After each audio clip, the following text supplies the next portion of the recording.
me, Tim, with Tim's Camping and Radio. How you guys doing? I'm just trying to adjust the camera here so you guys can see me. There you go. How's everybody doing? It's been a while. This is going to be the first video I've made in quite some time.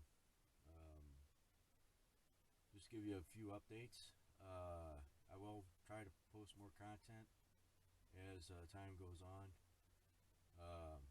My wife is done with the chemo side of her cancer treatment, and she got to ring that bell, so she's done with the hardest part.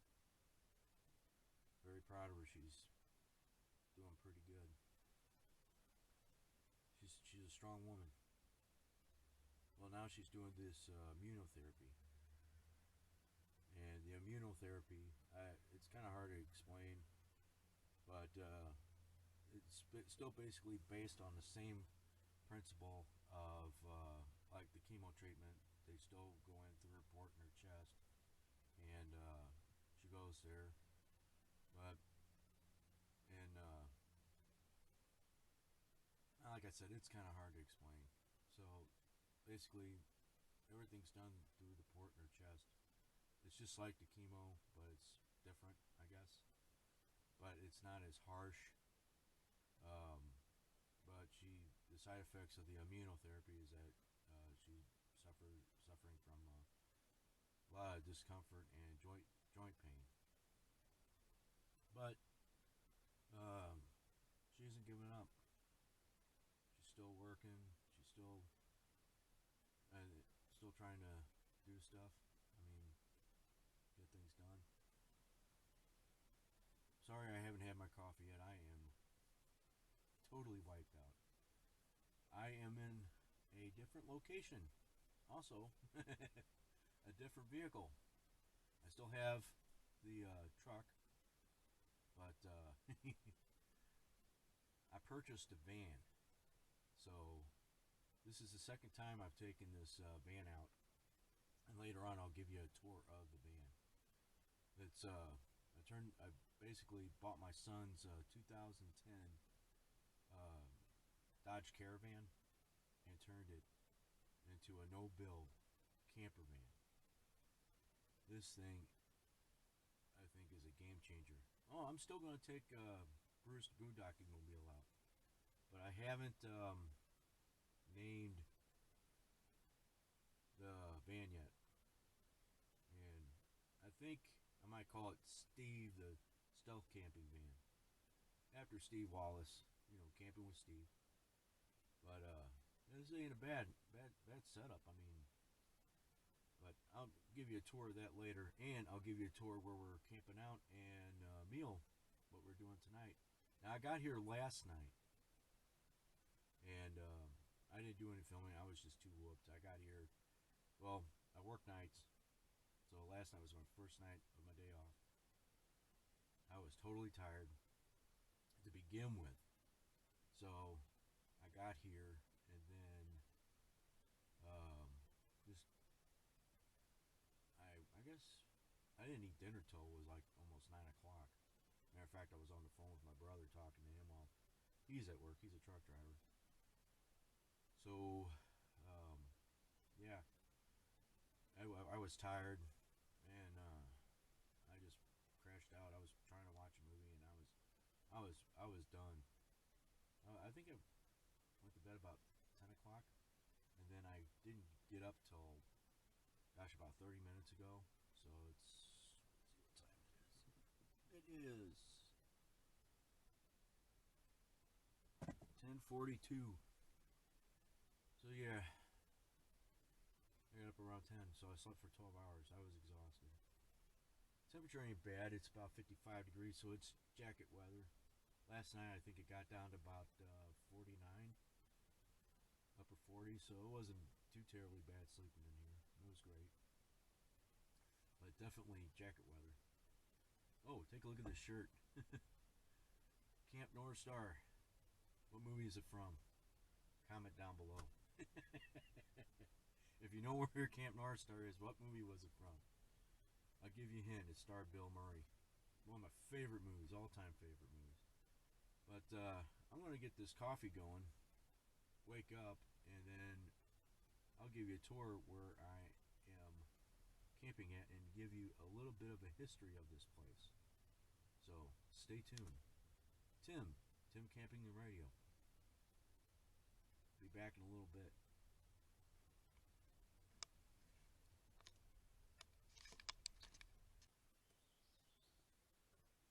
Hello, it's Tim. Tim's Camping and Radio again.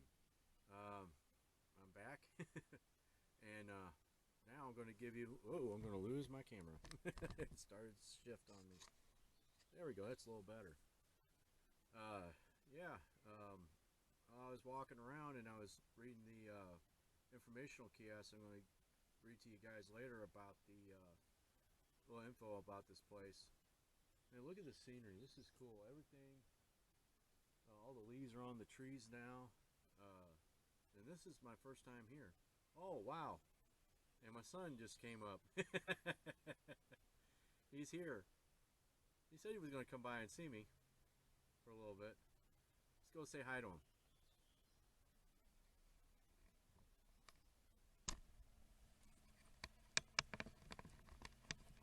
Follow along with me as we walk over to his truck. There we go. There's his truck.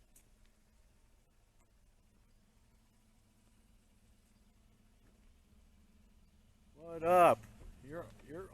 You are on my YouTube channel. I'm filming. Yeah.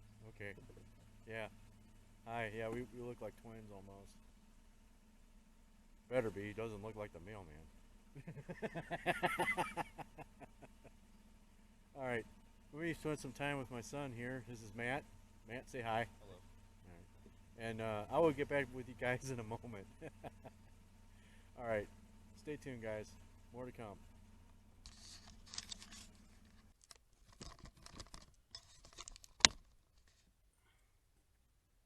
Okay, folks, we are back.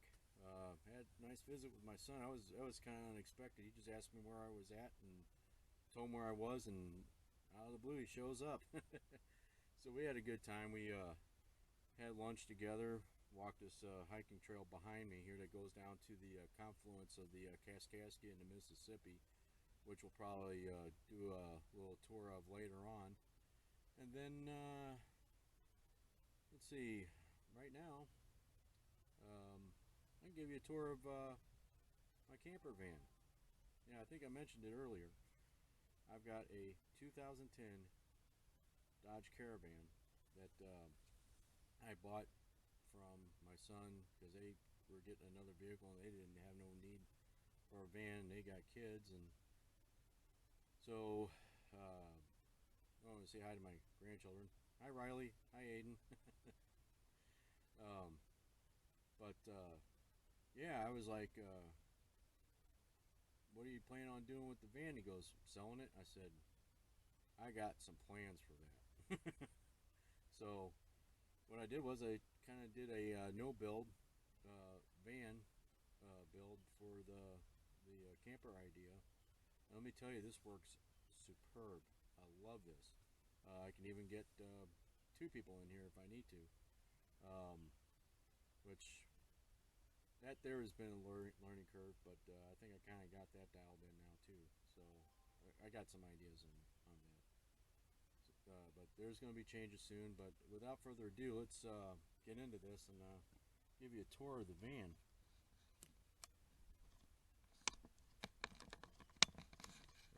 We'll fix this. Turn the mic around. Get to work.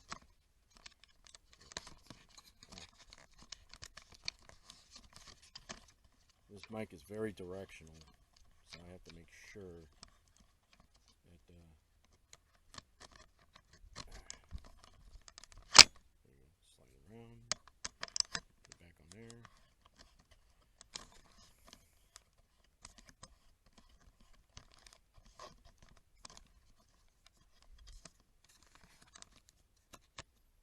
Okay, there we go. Now we're back. All right, this right over here is my chair. So I can sit in this chair and use the cooler, or this acts like a table. So like last night, I basically just cooked my dinner in here because it was so late, and I got here kind of late. I got here about 5:30, and then hung around camp. But I had some buddies that were out here from my amateur radio club. They were out here camping, and Sunday and Monday. So I was like, "Where are you guys camping at?" And he was like, "We're getting ready to leave." And I was like, "Well, where are you guys at?" And so they told me down here at the Kaskaskia River Complex, and which we'll get into more about that later. But I was like, "Yeah, sure. I got some time. I'm going to be camping." My other son David didn't want to go because he's been feeling under the weather. So I was like, "Well, this is the perfect opportune time to try to test out the stuff that I got here in the van." So yeah, this is working out really good. But right here is kind of like the living room area slash kitchen area or whatever. Chill out, watch movies and stuff. Over there is where I'm sleeping at. It's just basically a Coleman cot with a mattress on it, and then used my wool blanket last night. Got 2 pillows. Slept really good, real comfortable. I tell you, this is a game changer here than blowing up a mattress and sleeping on the ground. But I mean, I will do tent camping, and that you will see. We go around here to the front. Right here, I got my bug out bag.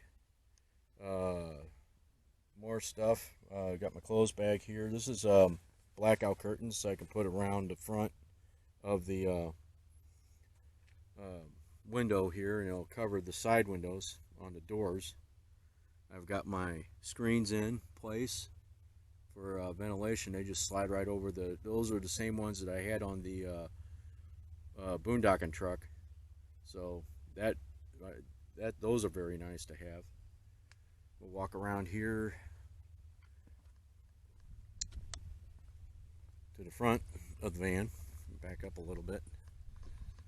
Up there at the top, as you guys can see, is my antennas. I transferred the radios out of the truck and put them in the van because this is what I do, camping and radio. So I've got my the short antennas, my 2-meter 440 antenna, and then up there at the top is my 11 and 10 meter for CB and 10 meter radio for ham.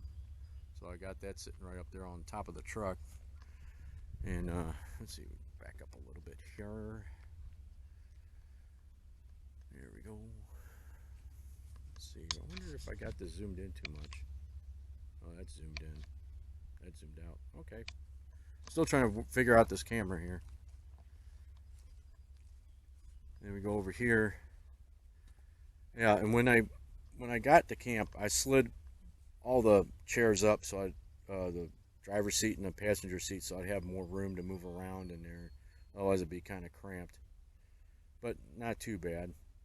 And then over here we got my radios. We've got my Anytone.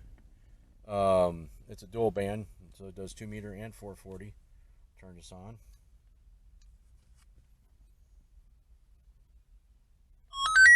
There we go. And there's my call letters for the our club repeater, K9GXU, which is out of St. Clair County, Illinois. Our repeater's located in I'm trying to remember now. Freeburg, Illinois. There we go. And then everybody knows this radio here. This is the one that I had. This is the one I used in the video from last year when I was talking DX with that guy from Kentucky. But right now I've got it in regular AM mode. I don't have it in sideband mode. But that's what I got there. And then there's my radio there. My both radios. Let's see. Change the channel here. see if I can get a contact. Let me turn this down. See what happens here when I do this. Scoot back a little bit. And hopefully we'll get somebody. KD9 TRP standing by.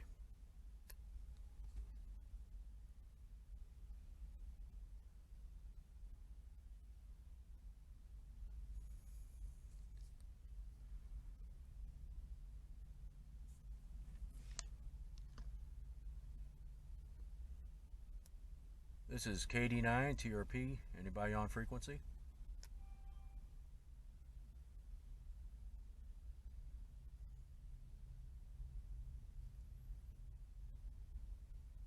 Negative contact, KD9 TRP clear.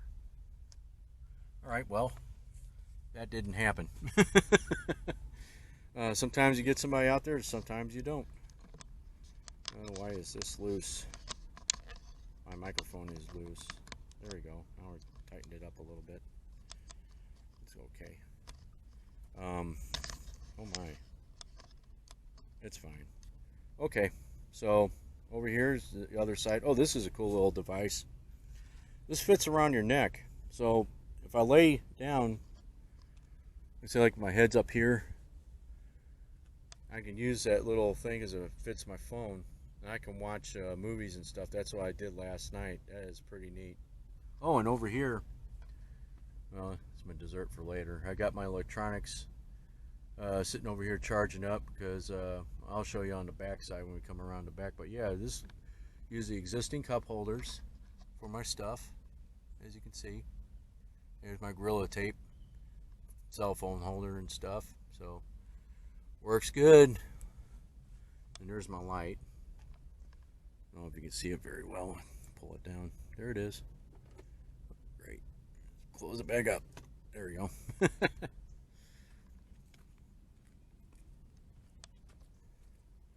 And here's my favorite part of the van, besides the bed back up there. This is kind of based on an idea of like those teardrop campers and stuff. But check this out. I've got a drawer system here. I've got two inflatable mats. I got a little mini crock pot, which is really neat. I might use that later. Then I got utensils, storage for utensils, more stuff, drinks, extra food, and stuff like that. And this drawer here, all my camping gadgets and cooking gadgets and utensils. Cannot talk. Hadn't had any beer yet, folks. Will be time for step 2 here in a little bit. Then you got paper towels. I got my hot dog marshmallow skewers here. Seasoning right here. Pot back there. And then down here, get it open. Oh, it's stuck. Hold on, I'll sit you guys down for a second.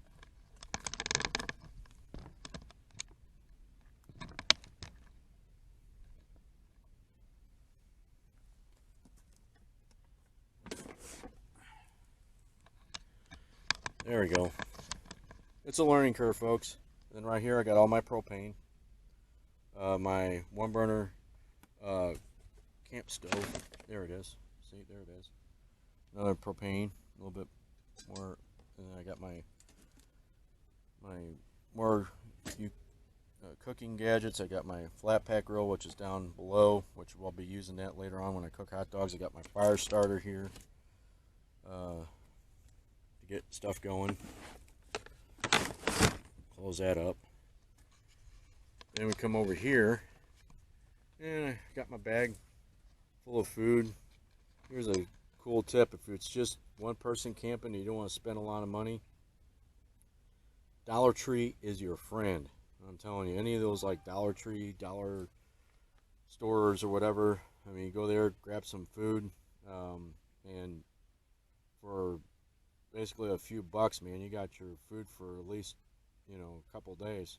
I mean, $5, $10, whatever.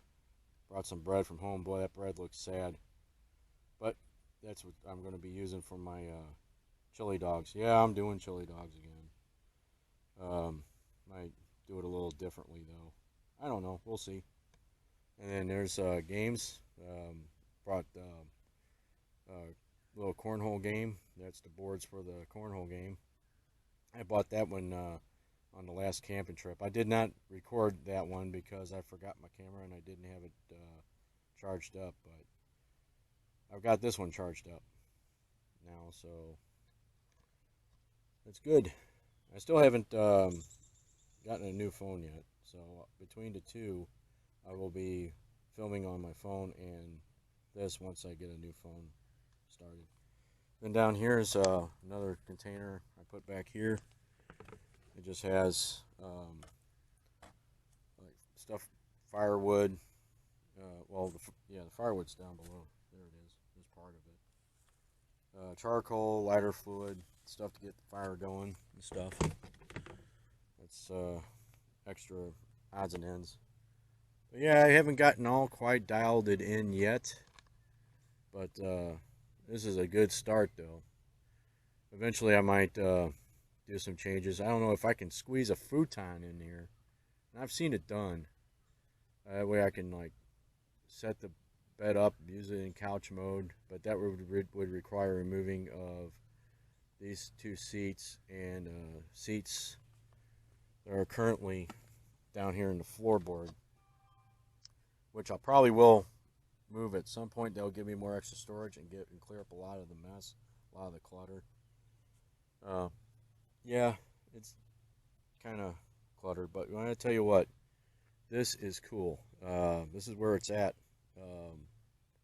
Living the van life, man. This is neat. Don't have to worry about your tent leaking or nothing like that. The weather here today, well, the last couple of days have been really good. Right now it's 62 degrees. And last night it got down to around 47. It got a little chilly, but that wool blanket, I mean, it helped.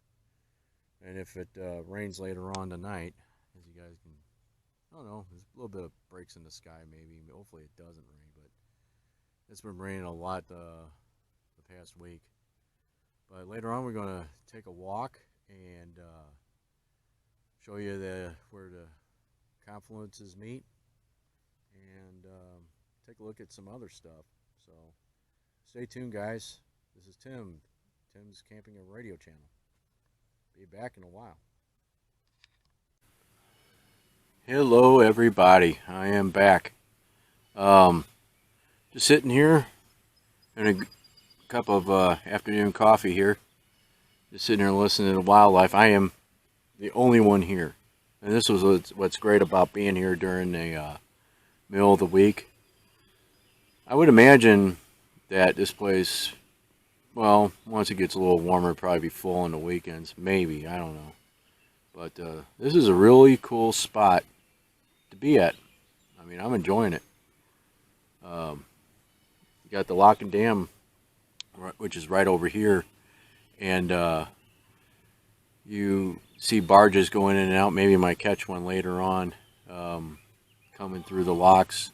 But it's right here, right in front of the campsite. And I'm right down here near the water. I'll give you a tour here in a minute as soon as I'm done with my coffee. Let's see how am I doing on battery. Yeah, it looks like I'm doing pretty good on battery. So there's a plus right there.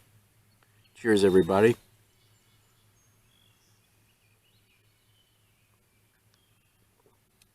So, along with my son coming out here surprising me, I ran into another ham radio operator. His name is Bret. Bret, how you doing? It was nice to meet you. Can't believe that you had the same radio as I have. It's a popular radio, or getting to be. It's not a bad radio if you're first time starting out. I got an Anytone dual bander, which you guys saw earlier. Bret has the same radio, which I thought was cool. Yeah, I saw him getting into his car, and his cars have more antennas than my van does, rather. And so I asked him. I said, "Hey, are you a ham radio operator?" He goes, "Yeah," and he's a technician just like I am. He goes, "Well, how long have you had your um, license?" I said, "I've got it back in November." So, yeah, man, it's some cool stuff. Um, that was real neat to meet you, Brett. So, um, yeah, I'll. One other thing, when you get viewing this video, Brett, send me your call letters again because when I stored it in my phone, it didn't store. I've got to get a new phone. Uh, so yeah, there's that. When you get a chance, if you see this video, comment on this video and let me know your call sign again, and then I'll look you up on QRZ and uh, send you my email. Maybe we could help each other out. That's what's great about the ham radio community. Everybody helps everybody. Even with CB too. My friend Ed. Hey Ed. Uh, a good long friend of mine, Ed. He's the one that him and one other person had got me the boost to finally get my ham license. But Ed's been a long time CBer and ham radio operator. And then there's my other friend Bob. Bob, you know who you are. I work with Bob. So between the two of them, on my case to finally is like, and to get it is the license is so easy to get. You still have to take a test, of course, but to get your technician, it's not like it was in the days of yore where you had to sit there and do a CW test, which is Morse code. You had to do, I think, 7 words a minute or something like that. But a lot of the older ham radio operators will tell you, yeah, they had to do the CW test. And I don't know, eventually I probably might venture into that. Who knows? Who knows? The possibilities are endless, man. And everybody that I've met in the ham radio community has just been great. But I'm going to tell you what else is great. For this coffee being a taster's choice, it's not too bad if you like strong, nasty coffee. So I doubled up on the nasty. So, oh, taster's nasty here. But later on, don't worry. I did run into town, got some more step 2s because I only had like 4 left. That was not going to be enough to get through tonight. So we got a few more step 2s, and we'll do our salute to Steve Wallace, Camping with Steve. Check out his channel. There's a whole bunch of other channels. Corey Random Guy, check out his channel. He was instrumental in helping me with my YouTube channel, getting it started. I just kind of reached out to him and it took off from there. A couple other ones that I like is Farpoint Farms. Eric from Farpoint Farms channel. If you want to really dig into the CB hobby, he's a plethora of information as far as if you're just starting out, what kind of radios, and to get into radio to pick up and start talking, it doesn't cost a whole lot of money to do. And except for ham radio, you'll spend some money. I think this year I spent some. But I had a good friend that helped me with my 2-meter radio for my base at home. And again, Ed, thank you very much, brother. I appreciate it. But yeah, that Yaesu rocks. I love it. And it's simple to use. So, yeah. I'll finish this coffee, and then we'll take a tour around camp and show you the sights that I'm seeing here. I tell you, the camera just doesn't do it justice, though. This place, you have to really check it out to see it. Yeah, the Kaskaskia River complex It's in Randolph County, Illinois.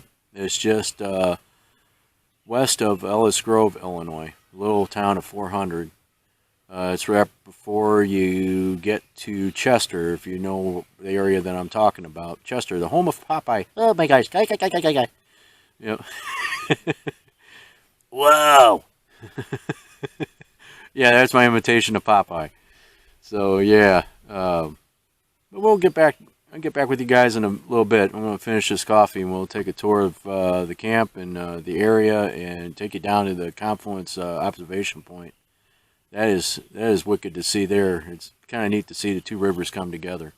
So I'll finish this coffee. I want to get this done, and then I'm going to have to charge the battery up, it looks like, again. Yeah, because I'm down to, down to 3/4 on my battery. So I'll be back in a little bit.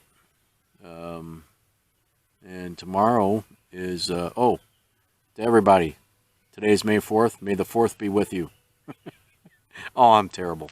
I probably lost the last 22 subscribers that I have with that joke. And tomorrow is Cinco de Mayo, which, I don't know. I think it's just another excuse, another day to drink beer besides St. Patrick's Day. Of course, any day is a good day to drink beer. Or should I say, step twos. But we'll get into that later, too. So stay tuned, folks. Tim's Camping and Radio.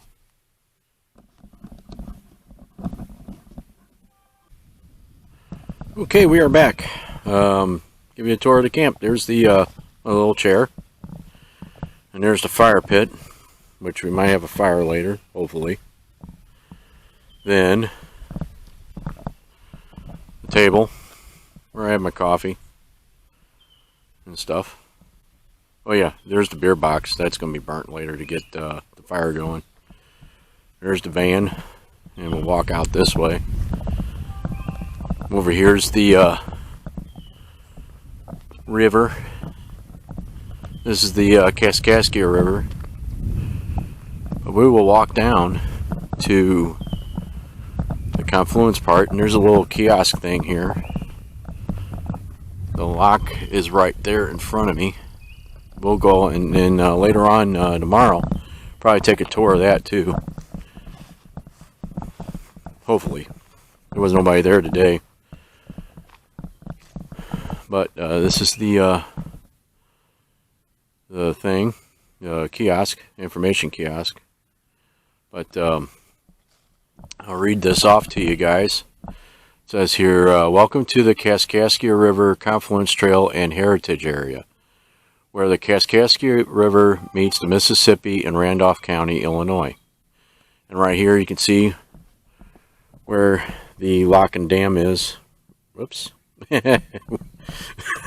Point, Tim. There it is right here. And then the campsite where I'm at is right back up in here. You are here. It's a good thing I know that. And then you got more of the campgrounds right here too, which is pretty cool. But yeah, the barges enter in through the channel here and go through the lock and dam system. It's kind of cool. Or they go in through this side here. Let's see, we'll read some more of this here. The confluence of the Kaskaskia and the Mississippi rivers wasn't always located here. Before 1881, the Kaskaskia River flowed into the Mississippi about 7 miles downstream near Chester, Illinois, is located today. In 1881, flooding and ice dams redirected the Mississippi, pushing the confluence to its current location. Let's see.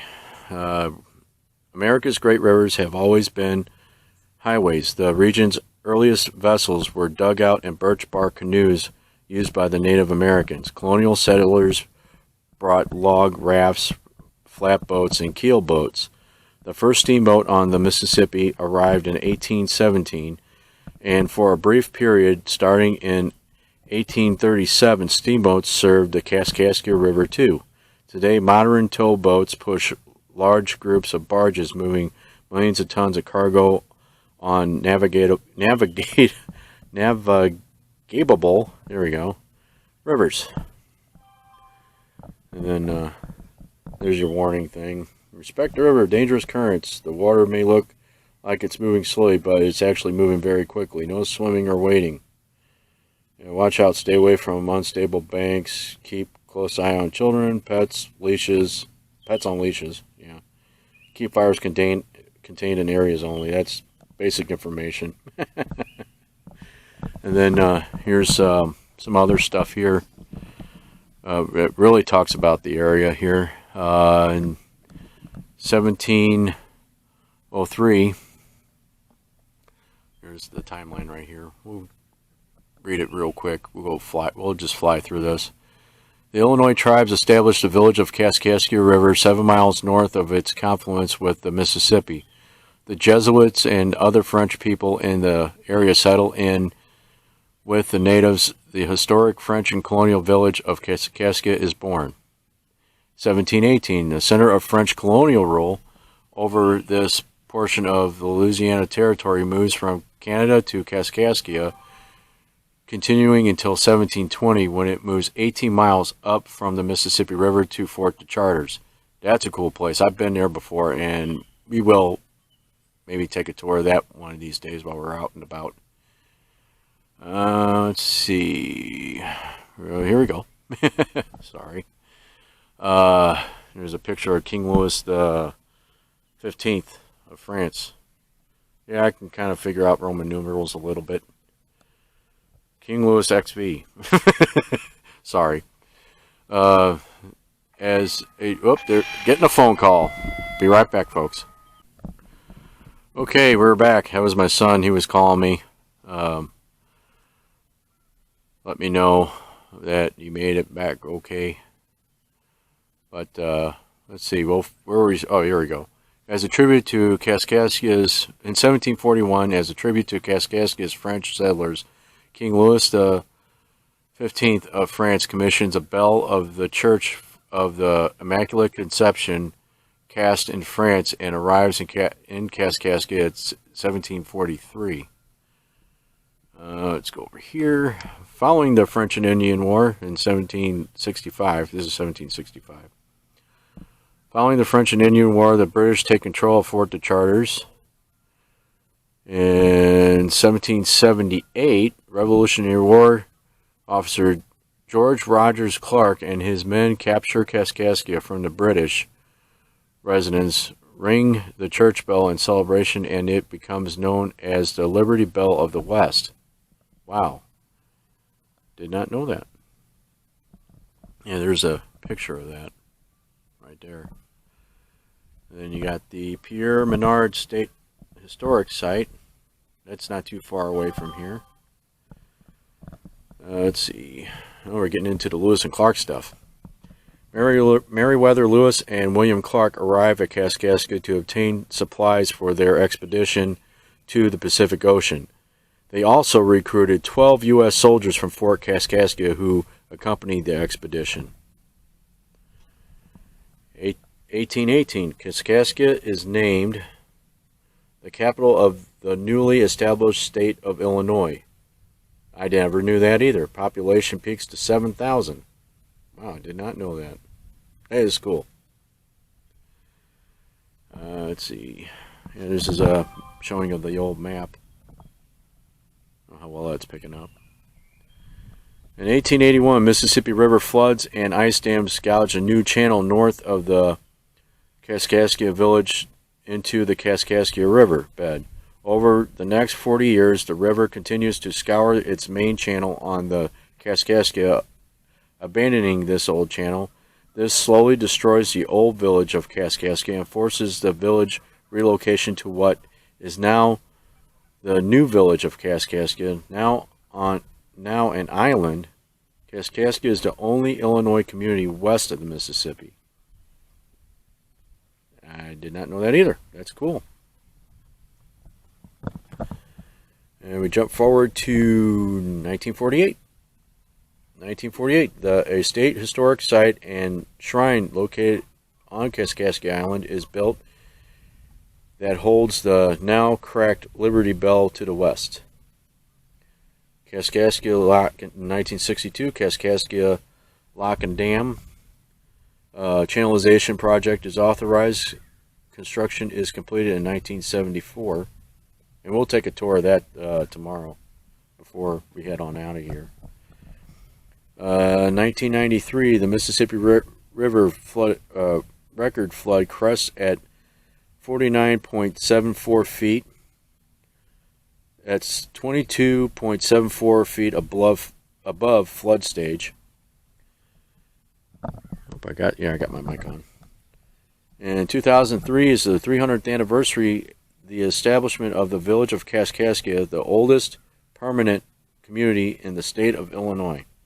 That is awesome. And then right here we got, 2010, Randolph County, Illinois mourns the passing of Edward Crow, who served as the country's economic development director for over 20 years. Ed was a tireless advocate for the lower Kaskaskia River region and championed the development of the Confluence Heritage Area. And there's a picture of Mr. Crow. And there's the picture of the lock and dam. So we're going to go ahead and hopefully walk down here. Kind of short on battery, but we're going to walk down here on this trail here. And as probably when I get a little closer, I'll turn this back on because that really ate up a lot of my battery. So I wish I had an extra camera to film, but there's the Confluence Trail sign, and we're headed into the trail. So when we get down there, I will bring you guys back. It's kind of cool trail. It's paved all the way down, and then at the end, well, you guys will see when we get down there. So I'm going to pause this now, and I will see you when I get back.